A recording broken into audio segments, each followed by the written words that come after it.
अहम बात यह है कि हमारे मुल्क में जो सियासत है वो इवेंट्स ड्रिवन होती है, इवेंट उसको लेकर चल रहे होते हैं। अब ऐसी बातें जो जिस तरह बॉर्डर साहब ने फरमाई है या कोई और सहाफ़ी कर रहा है, देखिए ये निज़ाम एस्टेब्लिशमेंट की वजह से बना हुआ है और उन्होंने ही इसको बनाया है और सारे इसके अंदर शरीक है। पीएमएलएन और पीपल्स पार्टी की जो क़ियादत है, वो दोनों इस निज़ाम के सिग्नेटरीज़ में से हैं। लेकिन इस वक़्त तक कोई ऐसी सूरत-ए-हाल नहीं है जिसमें शहबाज शरीफ साहब की तब्दीली का कोई अंसर सामने आ रहा हो। ये हुकूमत मौजूद है और फ़िलहाल तो इसके कहीं जाने का कोई आसार नज़र नहीं आ रहा। ना ही वज़ीर-ए-आज़म की तब्दीली के हवाले से कोई काम हो रहा है। इसलिए क्योंकि इस वक़्त पाकिस्तान के वज़ीर-ए-आज़म और पाकिस्तान के आर्मी चीफ के दरमियान काफ़ी मिसाली किस्म की अंडरस्टैंडिंग है। हाँ, ये बात ज़रूर है कि माज़ी में भी इसके दावे किए जाते रहे हैं और हालात तब्दील भी होते रहे हैं और हालात की तब्दीली के हवाले से कोई वाटर टाइट गारंटीज़ नहीं दी जा सकती। लेकिन मैं ये आपको ज़रूर बता सकता हूँ कि फ़िलहाल ऐसा कुछ नहीं है। ये ठीक है, कैंपेनिंग हो सकती है, कोई एक कर ले, लेकिन इसका कोई इम्पैक्टफुल चीज़ ऐसी नहीं है जिससे हमें ये लगे कि हुकूमत गिरने जा रही है या तब्दील हो रही है। ये एस्टैब्लिशमेंट जब तक चाहेगी, ये हुकूमत रहेगी। जब एस्टैब्लिशमेंट नहीं चाहेगी तो हुकूमत गिर जाएगी। अच्छा सर, मुबैना धांधली के हवाले से इमरान खान की पिटीशन मंजूर हो चुकी है।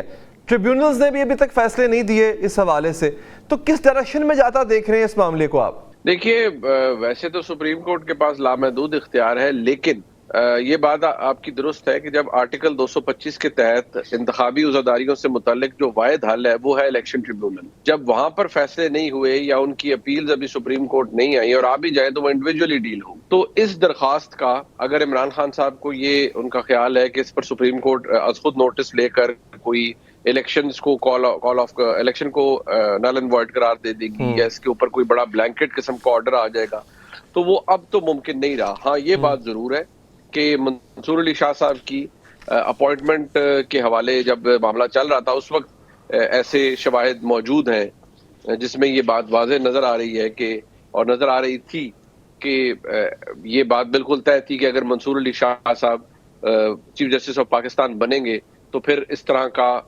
फैसला भी आ सकता था। लेकिन क्योंकि अब 26वीं आईनी तरमीम की रूह से वो नहीं बने। ठीक है। अच्छा सर, तो मिलिट्री कोर्ट्स के हवाले से इंट्रा कोर्ट अपील जो है वो सुमात के लिए मुकर्रर कर दी गई है। ये अब इमरान खान के लिए कितना मुश्किल खड़ी करेगी? देखिए, मुझे लगता है कि एक तो पहले देखिए वो 80 से 100 के दरमियान कोई फिगर है कि जो लोग ऑलरेडी फौजी तहवील में, और जो खबर है वो ये है कि उनका ट्रायल मुकम्मल हो चुका है, लेकिन क्योंकि सुप्रीम कोर्ट की तरफ से कदगन है कि उनका फाइनल फैसला नहीं सुनाना, इसलिए उस वक्त तक वो फैसला सामने नहीं आएगा जब तक सुप्रीम कोर्ट की तरफ से ग्रीन सिग्नल नहीं मिलेगा। अब चूंकि वो मामला सुप्रीम कोर्ट में चला गया और मैं आपसे एग्री करूंगा कि वो अब एक तशवीशनाक सी सूरत हाल या क्रिटिकल सूरत हाल इसलिए है कि ये इधर वेज जा सकता है। अगर सुप्रीम कोर्ट अलाउ कर देती है सिविलियंस का ट्रायल फौजी अदालतों में, तो फिर तो एक फ्लड गेट है। ना सिर्फ ये होगा, आगे भी नए नए केसेस होंगे और मैं आपको ये भी बता सकता हूँ कि शायद दिसंबर के महीने में कुछ और इम्पैक्टफुल चीजें या बड़ी चीजें ऐसी हों जिससे हालात एक नया रुख इख्तियार कर लें। तो सर, दिसंबर के महीने में क्या होगा, क्या होने जा रहा है सर, बता दें ताकि नाज़रीन आपकी मौजूदगी का फायदा उठा लें। देखिए, इसमें काफी हद तक मामलात शायद शक्ल ले सकते हैं। अच्छा, मुमकिन है, ये मैं इसके आसार नजर आ रहे हैं, लेकिन मैंने पहले भी कहा था इमरान खान साहब की फौजी कोर्ट में या फौजी अदालतों में ट्रायल के आसार जरूर थे, लेकिन अभी तक ऐसा हुआ नहीं है। लेकिन नुक्ते जरूर हम जोड़ सकते थे। फिर जब DGISPR से जब उन्होंने एक प्रेस कॉन्फ्रेंस की तो उन्होंने उनसे पूछा गया तो उन्होंने फरमाया, उन्होंने इसको रद्द नहीं किया। उन्होंने कहा कानून अपना रास्ता लेगा। ठीक है। तो कानून तो बन जाएगा अगर सुप्रीम कोर्ट का फैसला सिविलियंस के फौजी ट्रायल के हक में आ जाता है।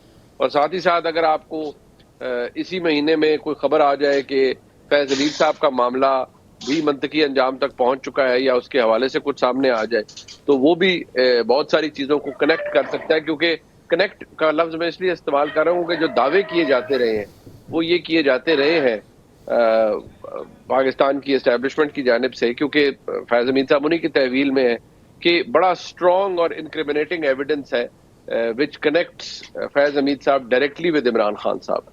सो ऐसे दावे तो किए जाते रहे हैं। अब उन दावों की सच्चाई क्या है, एविडेंस कितना क्रिटिकल है, ये पता लगेगा।